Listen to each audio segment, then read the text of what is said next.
Vamos ver aqui mais algumas coisas. Bolsonarista mente para diretor delegado da PF e passa vergonha ao ser desmentido sobre fraudes do INSS. Vamos ver juntos esse corte.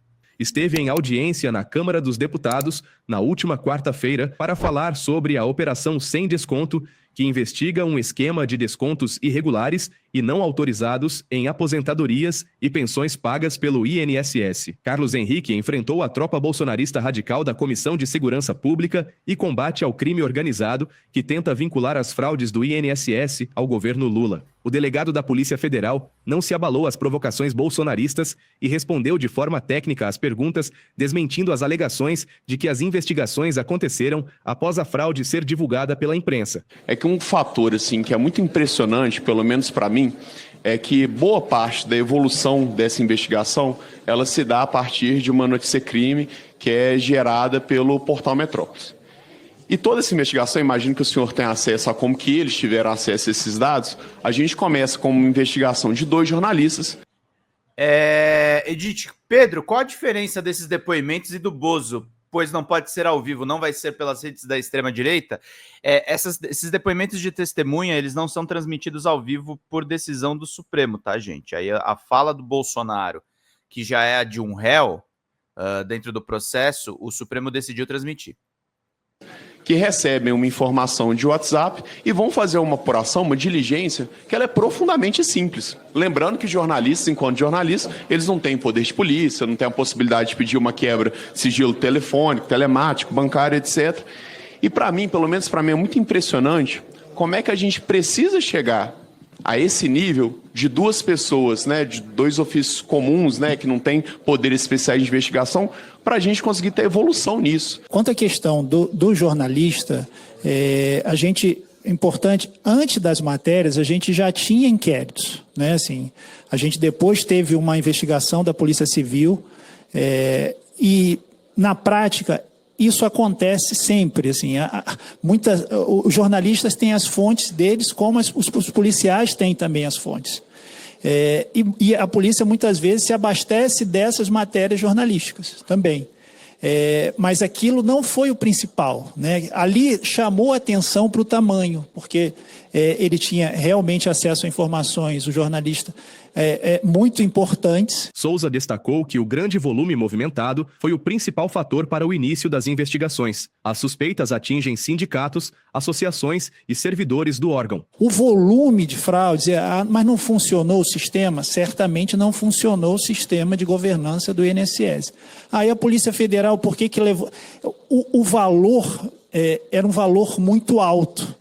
E em pouco tempo se levou muito dinheiro, se arrecadou muito dinheiro com esse esquema. E, obviamente, os entes públicos eles são lentos, naturalmente lentos. Mas a gente consegue, e isso acho que é o mais importante, a gente conseguiu estancar a sangria. É óbvio que isso já existia uma sangria enorme, mas na prática, nos benefícios previdenciários, ao longo dos meus quase 27 anos de polícia, isso não é muito diferente.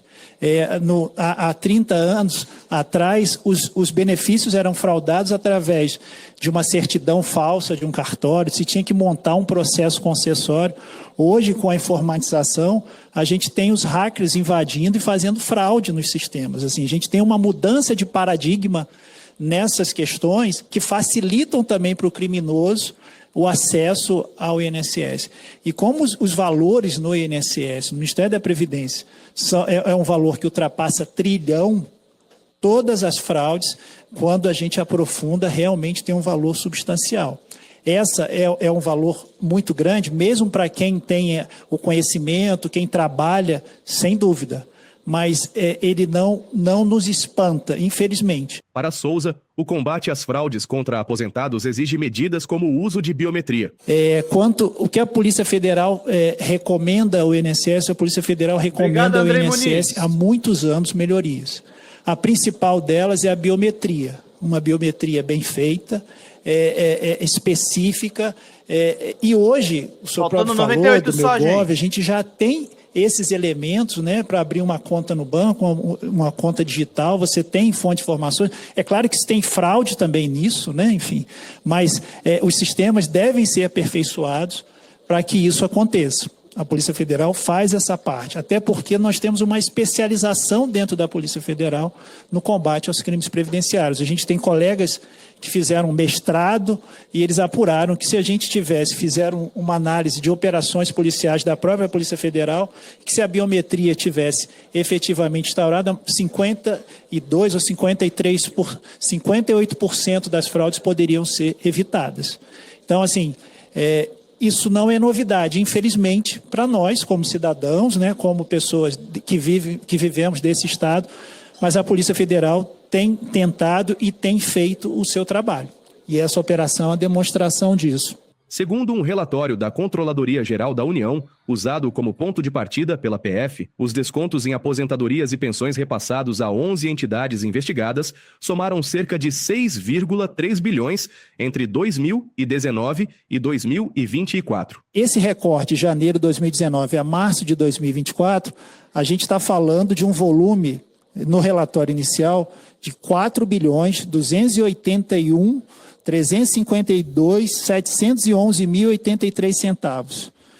Isso depois aumenta um pouco no próprio relatório complementar que a CGU faz e passa para 6,3 bilhões de reais.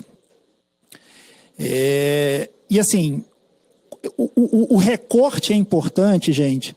Por quê? Porque a gente tem que ter foco na investigação, a gente tem que ter um objetivo delimitado. O que faz? Quantas associações? A gente tem cerca de 30. Por que são 11 entidades que são escolhidas para a CGU, pela CGU? Essas 11 entidades foi um critério técnico, elas representam 90% dos descontos associativos. Foi um trabalho assim, árduo da CGU. A CGU foi a campo nas 27 unidades da federação, ouviu assim, bastante gente, em cada estado era uma média de 50, 52 pessoas, e desses levantamentos, 97,6%. Edith, que vai ganhar uma aula de inglês aí, super bacana. Vai ganhar não, né? No caso,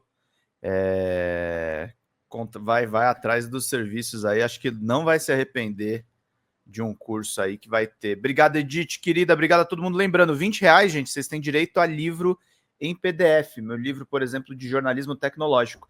Aliás, em breve, gente, vai ter coisa nova aí para vocês todos, tá? Ó, Internet Heroes Brasil, presente para vocês que estão nos acompanhando, meus queridos e queridas. Vamos lá, gente, vamos lá para a gente poder ficar numa boa, queridos, bonitos. Afirmaram não ter autorizado os descontos. 95,9% disseram que sequer faziam parte ou já tinham ouvido falar daquelas entidades.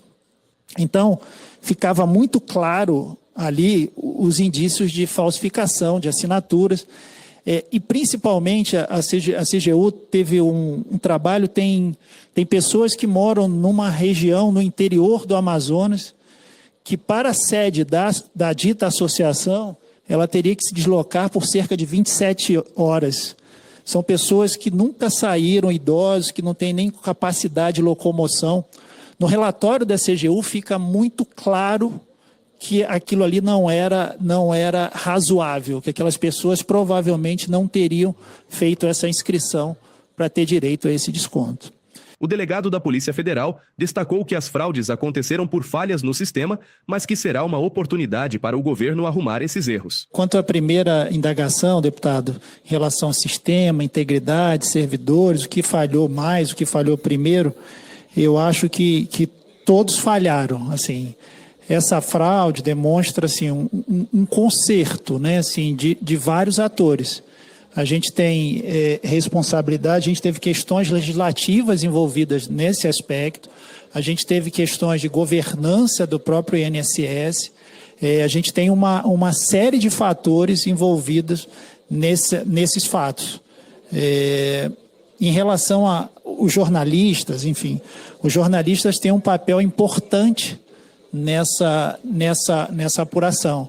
Mas eu não diria que foi só o jornalista o responsável por descortinar isso. Ele teve um papel importante e fundamental. mas não foi a única fonte.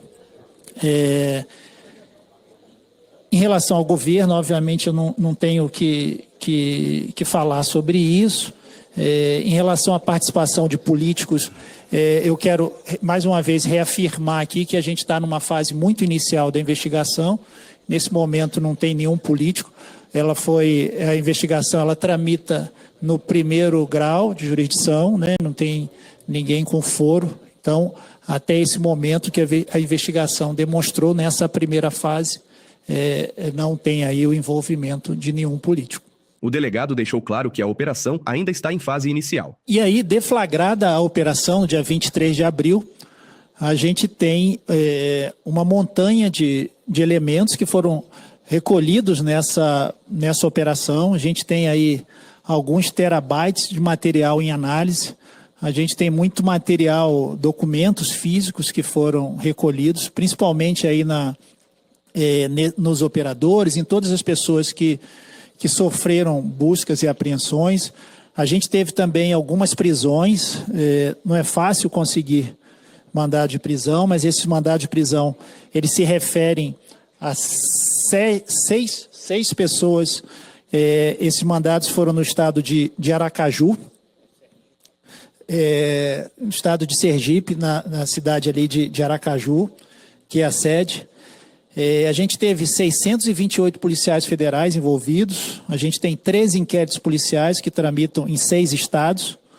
No dia foram cumpridos 211 mandados de busca e apreensão, 6 mandados de prisão. Nenhum servidor do INSS, enfim, ninguém da cúpula do INSS foi preso, mas foram afastados. Foram afastados o presidente do INSS, o diretor de benefícios e relacionamento com o cidadão, o procurador-geral junto ao INSS, o coordenador-geral de suporte ao atendimento ao cliente e o coordenador-geral de pagamentos e benefícios. Foram apreendidos ali no dia carros de luxo, dinheiro em espécie, joias e quadros. E nós estamos hoje, bem na fase de análise. A gente considera essa investigação ainda no início. Ela tem a fase ostensiva com a deflagração da operação no dia 23 de abril, mas nós temos muito trabalho ainda pela frente. A Polícia Federal, na análise desse material que já foi iniciada, ela tem presente e tem a convicção de que ainda tem muito trabalho a ser realizado. Essa é a Polícia Federal, gente, dando uma traulitada nesses bolsonaristas mentirosos das redes sociais, meus caros e minhas caras. Fala, pessoal da Folha Democrata, que é Pedro Zambarda, editor do canal, falar um pouquinho a respeito da necessidade de vocês financiarem a Folha Democrata, gente. A Folha Democrata é financiada através de um Pix chamado Folha Democrata, é o endereço do Pix, né? folhademocrata@gmail.com. Nós precisamos do nosso jornalismo financiado por vocês que são do nosso público, porque nós passamos vários perrengues aqui com o YouTube, vocês sabem muito bem. E mesmo assim, graças a essa comunidade muito unida, a gente conseguiu fazer lives históricas, acompanhar praticamente ao vivo a campanha do Guilherme Boulos, trazer informações exclusivas a respeito de Gustavo Gayer, de Olavo de Carvalho, de todos os bolsonaristas, combater as fake news e tudo o que a gente acompanha. Por R$80 no nosso Pix, você ganha um curso de roteiro para série, o que é muito importante se você é artista, roteirista, se você lida com essas práticas da economia criativa. Outra forma de você colaborar também é se tornando membro aqui do nosso canal. Isso é muito importante para você fazer as suas atividades por aqui, porque você tem acesso a vídeos exclusivos e nós temos um curso de jornalismo básico para você poder acompanhar a partir de R$5, que é ministrado por mim. A gente tem aí quase uma dezena de aulas e muito conteúdo para você poder acompanhar. Meus caros, minhas caras, financiem o jornalismo independente, financiem o jornalismo que se posiciona à esquerda, financiem o jornalismo na internet, que traz informações confiáveis, checadas, que cruza informações e que trata você, que é o nosso público, de uma maneira muito séria. Vida longa e próspera, gente. Cuidem dos seus. Até mais. Tchau, tchau.